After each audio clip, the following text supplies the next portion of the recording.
So, with everybody pointing fingers to what the Eagles' biggest issue on offense is, and seemingly most of them going towards Jalen Hurts, I have one question for everybody. Since everyone loves living in this hypothetical world, let me give you some hypotheticals. Let's say in this upcoming offseason, Jalen Hurts is cut, released, or up to be traded. How many teams do you think would get rid of their current quarterback and have Jalen Hurts be their starter? Now, let me give you another hypothetical.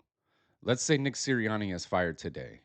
How many teams out there would get rid of their current head coach, or let's even say offensive coordinator? How many teams out there would hire Nick Sirianni to be either their head coach or their offensive coordinator? Regardless of how you feel about Jalen Hurts, I guarantee you there's more teams out there that would take Jalen Hurts over Nick Sirianni 10 times out of 10. To all the people that keep saying they want to get rid of Jalen Hurts, you guys have to understand what you're really talking about. Jalen has a no trade clause in his contract, so he's not going anywhere. But watching Jalen get the brunt of all the blame for what this offense is going through right now is absolutely crazy. I understand he just played a pretty bad game against the Chargers, but his coordinator and his head coach did him no favors. When you have an entire side of the ball where every single player is making mistakes, that falls on coaching. And I understand we can say, well, the players just need to execute better. Sure. But when every single player is making mistakes, that screams a fundamental issue. And that always goes back to coaching.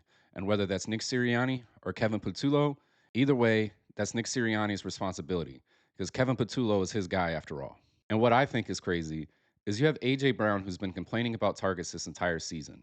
And the last several years, he's consistently thrown Jalen under the bus. But when you come into a game like this and you have several drops, one tip pass that ended up being intercepted, and a drop pass at the end of the game that would have been a touchdown and probably would have won it for him, we're not going to see any scrutiny for A.J. Brown, but yet everybody wants to point fingers at Jalen Hurts.